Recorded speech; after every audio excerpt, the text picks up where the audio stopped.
ची दोन शक्ल झाली। बाळासाहेबांच्या विचारांचे पाईक कोण यावरून या दोन्ही सेनांमध्ये तुंबळ संघर्ष सुरू आहे। आगामी महापालिका निवडणुकांच्या तोंडावर हा संघर्ष आणखी तापणार आहे। पण त्यासाठी 13 वर्षांनंतर बाळासाहेबांना पुन्हा राजकारणात ओढून वाद तापवणं कितपत योग्य आहे? आपल्या स्वार्थापोटी गेलेल्या माणसालाही सोडायचं नाही हे आपल्या राजकीय संस्कृतीला शोभा देणार आहे का?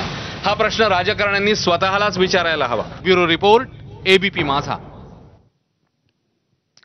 उपमुख्यमंत्री एकनाथ शिंदे यांच्या नेतृत्वाखालील शिवसेनेचे नेते रामदास कदम यांनी बाळासाहेब ठाकरे यांच्या पार्थिवावरून केलेल्या गंभीर आरोपांना उद्धव ठाकरेंच्या शिवसेनेकडून उत्तर दिलं जाणार आहे। ठाकरेंच्या शिवसेनेचे नेते अनिल परब हे उद्या दुपारी 12 वाजता या संदर्भात पत्रकार परिषद घेणार आहेत। बाळासाहेब ठाकरे यांच्या मृत्यू पत्रासंदर्भातही या पत्रकार परिषदेतून स्पष्टीकरण केलं जाणार असल्याची माहिती आहे।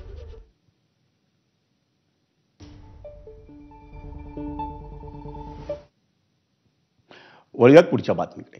नवी मुंबई आंतरराष्ट्रीय विमानतळाला प्रकल्पग्रस्तांचे दिवंगत नेते दी.बा. पाटील यांचं नाव देण्याचा निर्णय राज्य सरकारनं घेतलाय।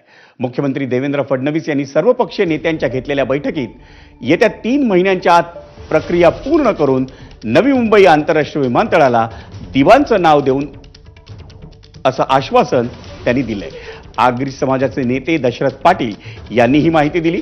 राज्य सरकारकडून नवी मुंबई विमानतळासाठी दी.बा. पाटील यांचं एकच नाव केंद्राकडे पाठवण्यात आलं असल्याची माहिती आहे, पण काही तांत्रिक कारणास्तव केंद्र सरकारकडून त्यांच्या नावाला मंजुरी मिळण्यासाठी काहीसा वेळ लागणार असल्याची माहिती आहे। दरम्यान या प्रकरणात सर्वपक्षीय आंदोलन स्थगित करण्यात आल्याची माहिती त्या नेत्याने दिली आहे। मुख्यमंत्र्यांसोबतच्या या बैठकीला कपिल पाटील, रामशेठ ठाकूर, गणेश नाईक, सुरेश म्हात्रे, मंदा म्हात्रे, प्रशांत ठाकूर हे उपस्थित होते।